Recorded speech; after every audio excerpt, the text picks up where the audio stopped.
Salam sejahtera para pendengar yang terkasih. Selamat bertemu kembali dengan Yayasan Pelayanan Media Antioquia yang didirikan oleh Pendeta Bigman Sirait untuk melayani Tuhan Kepala Gereja melalui media. Untuk memperluas wawasan umat Tuhan, PAMA juga menerbitkan tabloid Kristen Reformata, Reformata Online, Reformata Audio Streaming. Juga tersedia buku-buku karya Pendeta Bigman Sirait dan ratusan CD khotbah. Doakan dan ikutilah pelayanan PAMA di radio di berbagai kota dan pelayanan televisi di Indovision, Live Channel, Kabelvision, Family Channel. Untuk informasi lebih lengkap, klik www.reformata.com www.reformata.com www.reformata.com. Kini tibalah saatnya kita akan menikmati kebenaran firman Tuhan bersama Pendeta Bigman Sirait. Selamat mendengarkan, Tuhan memberkati.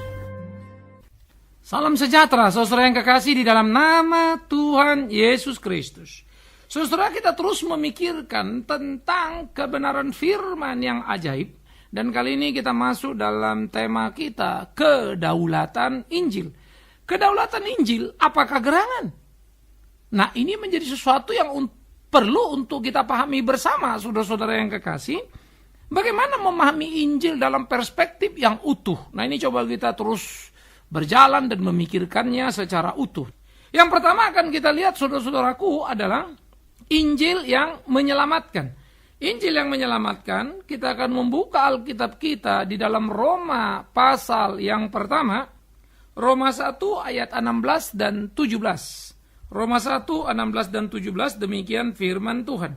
Sebab aku mempunyai keyakinan yang kokoh dalam Injil, karena Injil adalah kekuatan Allah yang menyelamatkan setiap orang yang percaya, pertama-tama orang Yahudi, tetapi juga orang Yunani. Sebab di dalamnya nyata kebenaran Allah yang bertolak dari iman dan memimpin kepada iman. Seperti ada tertulis, orang benar akan hidup oleh iman. Saudara-saudaraku yang kekasih di dalam Yesus Kristus Tuhan, Injil yang menyelamatkan menjadi sesuatu pemikiran penting yang perlu untuk kita tumbuh kembangkan. Sesuatu yang penting untuk kita pahami. Dan bagaimana Rasul Paulus mengungkapkan ini di dalam surat kepada jemaat di Roma sangat luar biasa. Dikatakannya, sebab aku mempunyai keyakinan yang kokoh dalam Injil, karena Injil adalah kekuatan Allah yang menyelamatkan setiap orang yang percaya. Nah, saudara-saudara, yang pertama yang perlu kita pahami adalah Injil bukan sekedar satu berita. Ini perlu juga untuk dipengerti. Injil bukan sekedar satu ajaran. Injil bukan sekedar keyakinan iman Kristen. Tidak itu. Bahwa di sana ada pengajaran, betul. Bahwa itu dipahami orang Kristen, betul. Tetapi Injil bukan hanya itu. Injil adalah sebuah kekuatan yang dikatakan kekuatan yang menyelamatkan. Ini menjadi sangat perlu karena Injil itu sendiri adalah kekuatan. Mengapa menjadi begitu, saudara yang kekasih? Kenapa Injil itu adalah kekuatan? Apa pentingnya? Saya akan tunjukkan kepada saudara. Kalau saya katakan misalnya saya Bigman Sirait menyampaikan sesuatu pada saudara, tetap saja saya adalah alat dari. Kan begitu ya? Kalau sekarang saya lagi beritakan firman Tuhan, tentu firman Tuhan yang berkuasa, bukan Bigman Sirait. Celakalah saya kalau memanipulasi Alkitab lalu bilang saya berkuasa. Seperti kebanyakan banyak orang lakukan. Celakalah saya kalau memanipulasi kuasa Tuhan lalu bilang, oh Tuhan saya berdoa, saudara sembuh. Ini karena saya memang dipakai Tuhan luar biasa. Ngapain saya mesti berkata begitu? Tuhan mau pakai saya apa tidak, itu urusan Tuhan, bukan urusan saya. Bukan bisnis saya, bukan? Artinya saya tidak bisa memanipulasi. Tuhan pakai saya, padahal belum tentu. Setan pun bisa, dukun pun bisa melakukan hal yang sama. Artinya yang menjadi penting saya lakukan adalah ketika kuasa Tuhan dinyatakan, maka orang itu berurusan dengan Tuhan. Bukan dengan pendeta Bigman Sirait. Tetapi Injil yang menyelamatkan adalah Injil yang langsung berurusan dengan tiap orang. Dan Injil itu berkuasa menyelamatkan. Luar biasa, saudaraku. Oleh karena itulah tiap orang Kristen harus bergaul dengan Injil itu. Membaca Injil itu. Nah, ini kan cuma tulisan, Pak. Yang memang kau tulis itu memang tulisan. Yang kau baca itu memang bacaan. Tetapi jangan berpikir dia hanya tulisan bacaan yang mati. Dia hidup menghidupkanmu, dia hidup mengguncangmu, sehingga engkau akan mengalami pertobatanmu. Agustinus, seorang bapak gereja, saudara, hidup dalam kegelapan yang mengerikan. Ya, dia sudah punya anak di luar nikah. Mamanya mau nikah, tentu saja sangat prihatin sebagai seorang Kristen. Selalu berdoa kiranya anak ini bertobat. Seorang anak yang cerdas. Dia lulus dari sekolah retorika. Dia ahli berbicara, seorang pemikir yang ulung. Sampai satu waktu dia mendengar anak-anak bermain-main. Lalu berkata, ambillah, bacalah. Ternyata tentang Alkitab. Dan entah bagaimana didengarnya anak-anak itu. Dia tergerak dan dibacanya Alkitab. Lalu menemukan Roma pasal 13 itu. Janganlah hidup seperti pada malam hari, tapi hiduplah seperti siang hari. Jangan berpesta pora, tapi sopan dan seterusnya. Agustinus seperti merasa tertampar. Lalu dari sana jalan sebuah pergumulan di dalam batinnya. Sampai membawa dia pada pertobatan. Pertanyaan menarik. Dia cuma dengar anak kecil kok. Lagi main-main begitu, nyanyi-nyanyi tentang Alkitab. Bagaimana dia bisa tergerak? Tentu bukan karena anak kecil itu. Bukan karena anak-anak itu kecil lalu punya hati yang murni begitu ya. Suara yang kemudian mungkin menggetuk. Bukan. Kuasa Injil itu. Dan ketika dibacanya, dia menyadari dan mengalami pertobatan lewat proses kemudian. Bukan karena sekadar pertimbangan nalarnya. Karena memang dia tidak pernah tertarik selama ini. Tapi ada sesuatu yang tidak bisa ditolaknya. Membuat dia membuat keputusan dalam hidupnya. Injil itu. Oleh karena itulah dikatakan, Injil adalah kekuatan Allah yang menyelamatkan. Betul sekali. Memang dia tulisan. Dan kalau kau baca, memang dia bacaan. Tetapi dia bukan itu. Dia kekuatan. Tidak penting pendeta siapa memberitakan itu. Dia kekuatan. Firman Allah luar biasa. Akan menggarap tiap orang. Saudara ingat Yunus? Ketika Yunus disuruh ke Niniwe, Yunus tidak mau melarikan diri. Sampai Tuhan paksa dia. Artinya, dia memberitakan firman itu ke Niniwe dengan terpaksa. Marah-marah, jengkel, kesal. Tapi apa hasilnya? Orang Niniwe bertobat. Bukan satu kampung itu, satu kerajaan. Loh kok jengkel-jengkel, kesel-kesel bertobat? Karena bukan soal siapa si Yunus. Tapi Allah yang mau menyatakan firman-Nya kepada Niniwe. Begitulah orang-orang seperti saya, pendeta Bigman Sirait. Tidak penting siapa Bigman Sirait. Tidak penting pendeta apa dia. Seterkenal apa dia. Tidak ada pentingnya. Tapi penting Kristus yang memakainya. Penting Injil. Yang dia dipakai jadi alat untuk memberitakan. Bukan karena Bigman Siraitnya. Bahwa aku dipakai alat, aku bersyukur pada Tuhanku. Tapi aku tidak punya hak besar kepala, apalagi mengambil keuntungan dari semuanya. Untuk membesarkan diri, memperkaya diri. Sungguh celaka. Oleh karena itulah Injil kekuatan yang menyelamatkan. Sehingga barang siapa yang dipakai menjadi alat memberitakan Injil, akan mempunyai kesukaan yang luar biasa. Karena melihat banyak orang diselamatkan oleh Injil itu. Dia akan terlibat di dalam hal itu. Nah jadi apa yang dikatakan Paulus menjadi sangat menarik. Injil adalah kekuatan daripada kuasa Allah dan kekuatan yang menyelamatkan. Siapa yang diselamatkan? Ini menarik, yaitu setiap orang yang percaya. Makanya orang yang percaya yang diselamatkan. Tetapi pertanyaannya, bagaimana mereka diselamatkan? Dari apa mereka diselamatkan? Saudaraku, Injil adalah kekuatan yang menyelamatkan. Menyelamatkan manusia dari keberdosaannya. Sebelum mengenal Injil, sebelum percaya Injil, kita adalah manusia binasa. Hidup dalam dosa. Apapun yang kita pikirkan baik, kita rumuskan baik, ternyata tidak pernah jadi baik. Agama di kolong langit ini datang, begitu dia menjadi institusi keagamaan. Bukan lagi dinamika hidup keberimanan di dalam relasi pribadi dengan Tuhan. Agama pun menjadi sumber kekacauan, sumber keributan. Dengan mata telanjang kita mudah melihat ke kiri dan ke kanan. Pertikaian bukan hanya antar agama, di internal agama pun terjadi. Seagama, segereja, sama saja. Sehingga akhirnya kita mulai bingung melihat apa bedanya gereja dan orang dunia. Dan orang Kristen penuh dengan kemunafikan dan keberpura-puraan. Seakan-akan suci, jangan gini dong, jangan gitu. Kan gak enak diinin, gak enak diituin. Kebenaran pun coba dimanipulasi dan ditutupi. Kita perlu dengan basa-basi yang tidak penting. Tapi tidak berani hidup transparan, terbuka, jujur. Yang seharusnya itulah hidup kita. Kalau memang Injil itu ada, pasti tampak nyata. Jadi Injil yang berkuasa adalah menyelamatkan siapa? Yang percaya. Bagaimana orang bisa percaya? Percaya pada siapa? Jelas orang yang percaya kepada Yesus Kristus yang menjadi pusat pemberitaan Injil itu. Nanti ini akan kita bicarakan lagi. Tapi bagaimana Injil yang menyelamatkan itu menjadi Injil yang membuat manusia berdosa, percaya kepada Kristus dan dosanya ditebus oleh iman percayanya. Semua yang tadinya binasa boleh beroleh hidup yang kekal. Orang-orang yang percaya bukan dengan kekuatan, keinginan atau daya mampu nalarnya, bukan. Kita bertobat bukan karena punya IQ cukup tinggi untuk mengerti Injil, bukan. Orang bodoh banyak yang percaya dan bertobat sungguh. Kita bertobat bukan karena saja kita hebat, dekat-dekat dengan Injil itu, bukan.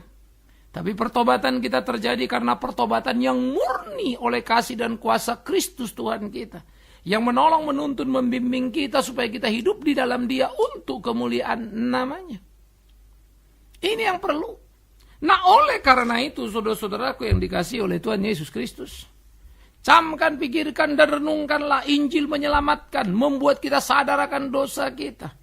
Membuat kita ditarik oleh kekuatannya, percaya kepada Injil itu, percaya kepada Kristus itu.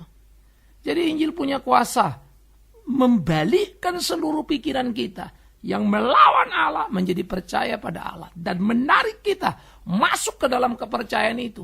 Sehingga kekuatan Injil lah yang 100% menolong kita. Membuat kita menjadi percaya. Puji Tuhan. Dan kita kemudian berkata, aku percaya. Itu pun anugerah. Alangkah luar biasanya. Jadi kekuatan Injil yang bersifat mutlak. Menguasai hati dan pikiran kita. Membawa kita kepercayaan yang sungguh. Sehingga kita hidup dengan secara utuh. Percaya kepada Yesus Kristus itu. Jadi Injil itu menyelamatkan? Iya. Siapa yang diselamatkan? Yang percaya. Siapa yang percaya? Siapa yang dirubah oleh Injil itu. Sehingga mereka kita sebut bertobat. Dan menjadi percaya, terikat kepada Kristus itu. Kuasa apa yang membuat itu? Kuasa Injil itu. Haleluya. Puji Tuhan. Betapa bergembiranya kita sebagai orang percaya. Karena Injil itu datang di dalam hidup kita. Membawa kita berbalik dari hidup binasa kepada hidup yang berpengharapan di dalam kekekalan. Maka nanti kita juga akan ngobrol di teks yang bagian-bagian berikut, bukan saudara? Maka pohon dikenal dari buahnya. Itu sebab orang yang bertobat itu akan luar biasa. Mudah untuk membaca orang itu Kristen apa bukan. Semua orang bisa bicara Yesus dan berkata, aku percaya pada Yesus. Karena setan pun percaya dan gemetar. Orang sekarang percaya pada Yesus bisa jual beli nama Yesus. Malah gak bergemetar. Lebih parah dari setan, bukan? Itu bisa mengerikan. Malah mempermainkan, mengambil keuntungan dari nama Yesus. Tetapi Injil yang murni tidak seperti itu. Orang yang menerima Injil murni itu diteguhkan, diselamatkan. Dan kemudian mereka berjalan menjadi percaya dalam percaya yang sungguh-sungguh. Percaya tanpa reserve apapun di dalam percaya kepada Yesus Kristus Tuhan itu. Percaya dan mempercayakan seluruh kehidupannya penuh kepada kehendak dan kedaulatan Yesus Kristus Tuhan dan Juru Selamat yang hidup itu. Yang menjadi menarik adalah ketika dikatakan lagi oleh Paulus, siapa yang bisa jadi percaya itu? Maka di dalam konteks Roma Paulus berkata, pertama-tama adalah kita orang Yahudi, tetapi kemudian adalah mereka-mereka yang bukan Yahudi. Wow, jadi luar biasa ya. Bagaimana pergerakan Injil secara hebat dan secara perkasa. Menolong orang-orang percaya menjadi percaya. Yang pertama Yahudi, tapi juga kepada orang Yunani. Yunani adalah representasi atau pemahaman bangsa-bangsa lain. Jadi tidak monopoli kepada bangsa Yahudi saja. Bahwa betul Yesus datang melalui bangsa Yahudi. Tapi tidak berhenti. Ini menjadi satu progressive revelation. Kalau kita lihat janji itu kan kepada satu orang. Adam Hawa, lalu sampai ke Nuh, dari Nuh lalu di Abraham, baru ada janji keturunan. Janjinya pada Abraham, satu orang belum jadi bangsa. Nanti dari Abraham jadi Ishak, Ishak Yakub, Yakub pergi ke Israel, baru jadi Israel. Iya kan? Jadi bergerak dari satu orang ke satu bangsa. Dari satu bangsa, semua bangsa. Jadi dari awal kalau kita melihat progresif daripada Injil itu, begitu luar biasa pergerakannya. Menjadi amat sangat indah. Maka dinyatakanlah kuasa Injil. Pertama-tama pada orang Yahudi, lalu orang Yunani. Padahal orang-orang Yunani pada waktu itu menjadi representasi dari pemikiran dunia. Orang-orang Yunani adalah orang-orang unggul yang sangat bangga dengan pengetahuan dan filsafat yang mereka punya, yang mereka bangun. Dan memang mereka orang pintar. Tapi Injil itu bisa menembus. Ini luar biasa sekali. Sehingga ketika seperti Paulus datang di Areopagus, di Athena, dan dia berdebat dengan orang-orang cerdas, karena Areopagus tempat berkumpulnya orang pintar, yang tidak mau mendiskusikan diskusi yang kemarin, artinya selalu yang baru. Tapi Paulus datang semua kesengak, semua terdiam, tidak ada yang bisa jawab, tercengang. Kala malu mereka bilang, apa kata si peletari, tidak ngerti aku apa ngomongnya. Padahal pengakuan tidak ngerti hanya mau menunjukkan di mana kepintarannya, di mana kecerdasannya. Ketika orang-orang Yunani mengejek, ahli filsafat itu mengejek, tanpa sadar dia menghina dirinya sendiri. Ini keunggulan kekristenan, keunggulan Injil itu. Itulah luar biasanya. Sehingga saudaraku, Paulus sebagai rasul tahu betul menempatkan dirinya, menaklukkan dirinya kepada Injil. Berbeda dengan banyak orang di masa kini yang justru menunggangi, memanfaatkan Injil itu. Lain dengan Paulus. Ayo cintai, taklukkan dirimu kepada Injil itu. Bukan hanya dengan kata-kata, tapi hidup dan perilaku. Karena itu Injil adalah kekuatan yang menyelamatkan. Amin. Yang kedua, Injil itu menyelamatkan orang yang percaya. Amin. Dan di dalam hal itulah Injil membuat orang tidak percaya jadi percaya. Dan sudah percaya mempercayakan diri. Injil memproses seluruh kehidupan orang itu. Maka Injil bukan cuma tulisan sekalipun tertulis. Tapi Injil lebih daripada itu. Injil adalah sebuah kekuatan hidup. Dinamis, powerful. Itu. Dan Injil itu menyelamatkan siapa? Powerful? Di mana? Ya, karena dia menyelamatkan bukan hanya orang Yahudi. Sehingga Injil bukan jadi milik sekelompok orang. Injil pergi dan datang kepada tiap orang. Yahudi, Yunani, dan segala bangsa. Jadi saudara tidak ada yang bisa monopoli Injil. Tapi Injil memonopoli kehidupan orang percaya. Yes. Tapi tidak ada orang memonopoli Injil itu. Injil tidak bisa dimonopoli bahkan oleh agama Kristen. Karena Injil akan monopoli kehidupan tiap orang percaya. Yang belum Kristen kemudian kelak menjadi Kristen. Yang mungkin melawan gereja kelak menjadi orang percaya. Menjadi pengikut Kristus yang sungguh. Sebaliknya. Ada orang yang Kristen ternyata barang palsu. Injil akan membelahnya. Injil akan membongkarnya. Injil akan menyandungnya. Sehingga orang itu jatuh. Terbuang.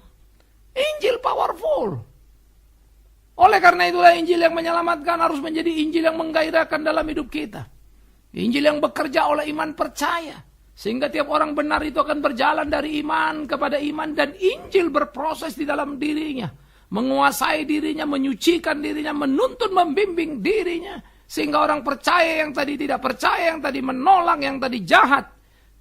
Sekarang menerima Yesus. Mempercayakan diri sepenuhnya kepada Kristus. Mengikut jalan Yesus. Puji Tuhan. Kekuatan yang tidak bisa dibantah. Yang muncul dalam kehidupan nyata. Yang terlihat jelas. Yang sangat terasa, yang bisa diukur dan teruji karena tidak lekang oleh waktu. Perkelahian sengit terjadi. Injil eksis menjadi Injil kebenaran yang absolutely. Inilah yang harusnya kita pikirkan dalam kehidupan keimanan kita.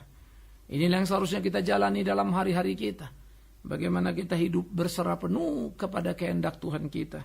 Bagaimana kita memainkan peran kita. Supaya hidup kita menjadi hidup yang menyenangkan hatinya. Injil yang berkekuatan itu. Injil yang menyelamatkan itu. Injil yang menguasai segenap hidup itu. Nah, jadi saudara-saudara yang kekasih, mari kita memahami Injil sebagai kabar kesukaan. Ingat, bukan tulisan-tulisan yang tertulis di Alkitab itu yang kau lihat dan baca itu. Please, powernya itu, kekuatannya itu. Sehingga Injil bukan ayat hafalan yang saudara hafal lalu merubah saudara. Jangan jadikan itu jimat, karena Injil bukan mantra. Dia kekuatan yang mengubahmu lewat apa yang kau baca.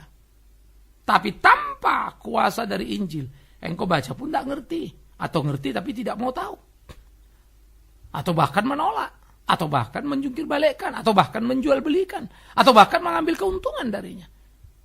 Jangan kau pikir kau bisa mempermainkan Injil. Yang ada, Injil membiarkan engkau sepertinya engkau sedang mempermainkan dia. Tapi engkau sedang dihukumnya. Sehingga waktunya tiba, engkau akan dibuangnya. Firman itu akan mengadilimu. Injil itu akan menempatkanmu di tempat penghukuman itu. Oleh karena itulah jangan bermain-main dengan Injil yang hidup. Injil itu punya kekuatan yang luar biasa. Injil itu menyelamatkan siapa yang percaya. Jadi saudara-saudara yang dikasihi oleh Tuhan Yesus Kristus, renungkan, pikirkanlah kebenaran itu, berjalanlah di situ untuk puji hormat bagi nama Tuhan itu. Jangan sampai salah dalam melangkah. Jangan sampai salah dalam berbuat. Jangan sampai salah dalam hidup ini. Hiduplah seperti kehendak Tuhan itu. Itulah Injil. Sehingga di dalam bagian seperti itu, bagaimana kita hidup dan membawa kehidupan kita untuk menjadi kemuliaan bagi Tuhan kita. Semangat yang harusnya mewarnai hari-hari kita. Sehingga hidup kita jadi hidup bergairah. Kenapa? Karena Injil itu menyelamatkan, berkuasa. Maka orang yang terima Injil tentu hidup dengan kuasa Injil, bukan? Hidupnya punya kegairahan. Maka orang yang hidup dengan kuasa Injil, mati pun tidak menjadi pusing. Hidupku Kristus, kata Rasul Paulus, dan mati adalah keuntungan. Biar itu juga jadi milik kita. Kalau memang Injil menguasai hidup kita. Saya takut Pak, saya gini Pak. Tanya dirimu, apakah sesungguhnya Injil itu kau percaya dan menguasai hidupmu? Atau cuma kau katakan kau percaya Injil, tapi Injil ternyata tidak tampak kuasanya dalam dirimu. Karena sejatinya kau bukan orang percaya. Biar itu menjadi alat ukur kita, bukan? Sehingga diri kita lah mengukur diri kita.